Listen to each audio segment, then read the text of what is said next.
Your toddler's routine looks perfect on paper, but real life feels like pure chaos.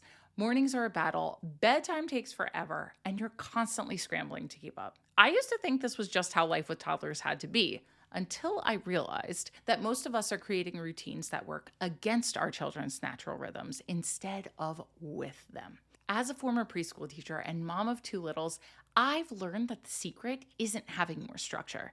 It's having the right kind of structure that actually fits your family. Today, I'm sharing 5 simple shifts that can transform your daily routines from stressful to smooth. And honestly, some of these changes take just minutes to implement, but make a huge difference in how your days flow. There's a quote by Benjamin Franklin that I absolutely love. If you fail to plan, you are planning to fail.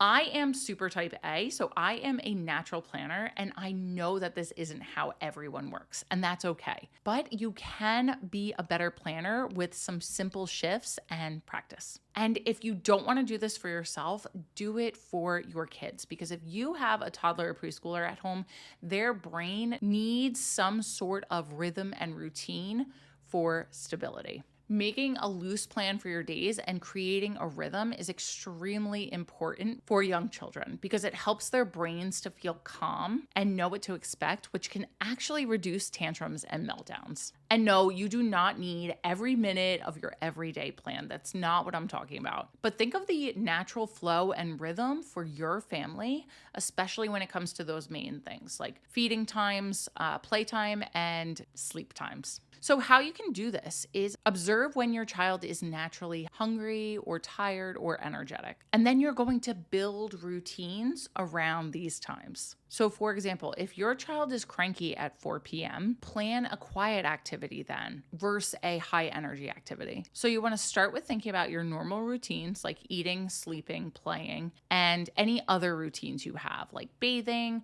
brushing teeth, getting dressed, etc. And then what you're going to do is you're going to come up with a more daily plan. So the things that we just talked about are things that are kind of staples that happen every day. That's your normal daily rhythm.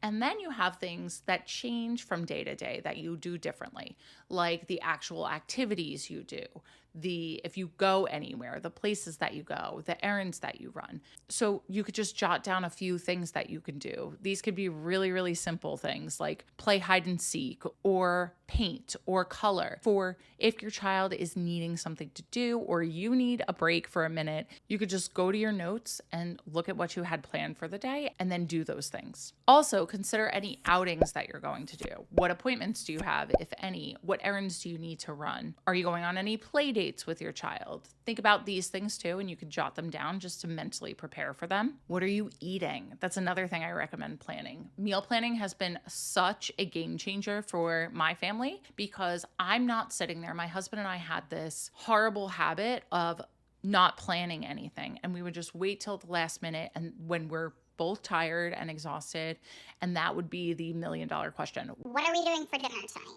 So we don't do that anymore. We sit down on the weekends together and we plan out what we're going to eat for the whole week for dinners and then make our list and do the food shopping from there. And it is so helpful because it's all laid out in the beginning of the week. And yes, this took time and practice to implement. It didn't happen overnight, but it has been such a game changer. And once you realize how beneficial these things are, it gets a lot easier to put them into place. So what if you don't like planning, right? What if you don't like doing this? First of all, that's okay. I get it, okay? Because I didn't like it first either. Even though I'm like a type A person, it was really hard for me to write these things down and then stick to them. My advice would be to make it fun and enjoyable. So now I have a routine every night where I sit down with my chamomile tea at the end of the night after I put my kids to bed, and I sit there and I plan out my day for tomorrow. I write down all the things that I want to do, and it's actually something I look forward to now. So make it enjoyable for you. You can put on some music, light a candle if you want. Like I said, have a cup of tea or whatever you like to drink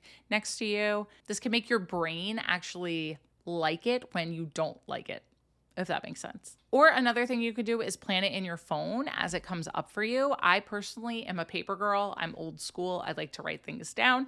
So I will write down everything, and then it's a visual reminder for me. The next day when I wake up, I look at everything written out. So I don't like to put my daily plans in my phone. I will schedule like any appointments or long-term things in my calendar so I can look and see what the big things are when I'm making my daily plans. But that's just personal preference. If you work better with your phone, go ahead and jot down some ideas in your phone. But making a plan and writing it down is really going to change your dynamic in your home for the better. My next tip is to prep.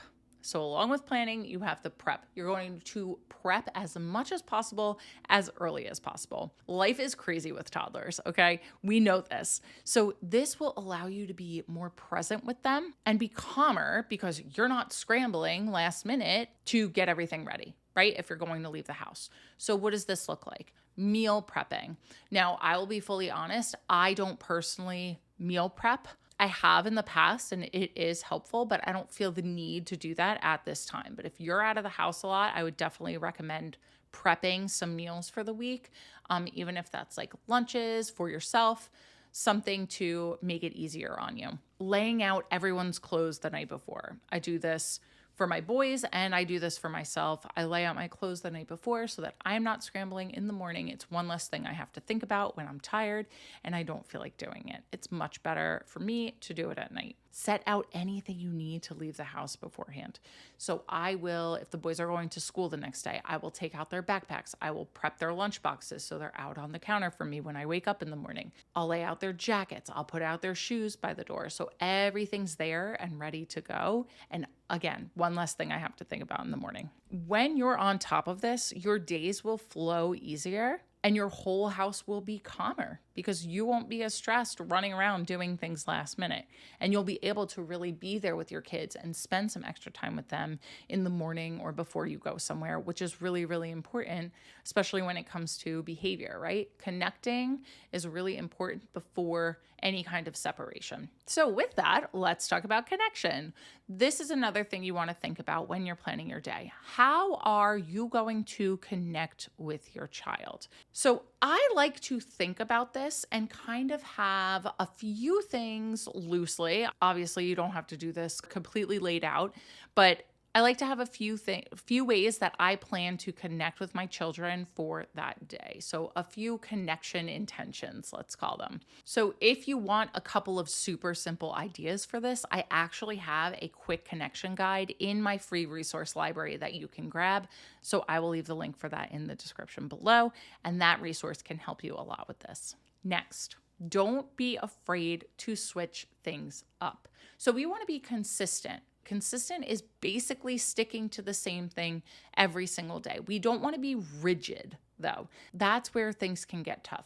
Being rigid is not being able to bend or do anything differently. We don't want that. And that's not realistic when we have toddlers in our house, right? So don't be afraid to switch things up. If something is not working in your family, think about what you can do differently. Also, when it comes to having a routine or a schedule, things are going to change as your children get older. So we want to think about this and take this into consideration.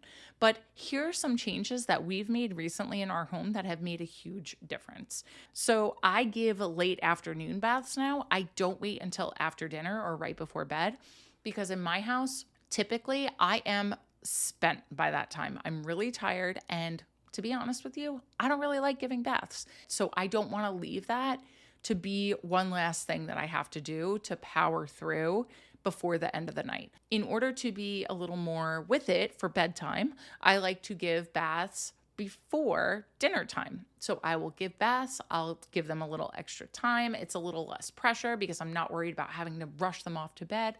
And then I get them in their pajamas and then we eat dinner. And then after that, we just brush teeth and go do our bedtime routine. In our family, that works a lot better. So we tried it out and it worked. So we kept it. Another thing that was an issue was getting our teeth brushed, especially at night or in the morning too. But when we would do it upstairs in the boys' bathroom, they have toys in there for the bath. So especially my little one, he would get distracted. He'd go to the toys. It was a mess. They would go try and be in their rooms. So what my husband and I decided to do was bring their toothbrushes to the downstairs bathroom. It's a half bath. Just they come in there, they brush their teeth. We do that after dinner. And now I've even started doing it in the mornings, and it flows a lot easier and they're a lot more cooperative because there's not those distractions of the bath toys there or other things, right? Their rooms, their toys. It just works a lot better. And then the last thing we did, they were having a really hard time transitioning at night. We used to let them play in their rooms. We would do special time right before bed. It wasn't working because they were getting too distracted. They weren't cleaning up when they had to, and it was really hard for them to switch from playtime to bedtime. So now what we've been doing recently is we will clean up downstairs all together, get them ready for bed, and then we do a family activity downstairs. So we either do family game night. We've been doing a lot lately because now that my younger son, he's almost 4, so we can actually play like board games together, which has been really fun. So we'll either do a family game night or family playtime, we call it, or we'll do special time with like one-on-one time with each kid, and then we'll switch just downstairs. And then we clean up downstairs, we turn on the robot vacuum, we go up, we read a story, we get in bed. Boom, all done, already teeth brushed. So it's like when we go upstairs, there's no toys out, the rooms are clean, and we don't have to worry about that arguing around the toys anymore. So it works out really well. Again, those are just things that have worked for our family. So don't be afraid to switch it up, try something new. And then if it doesn't work, don't stick with it. Just change it, Think about those ways. How could this work better for my family? Think about that. The next thing you want to incorporate in your day is some kind of play. Now, children are natural born learners, explorers, players.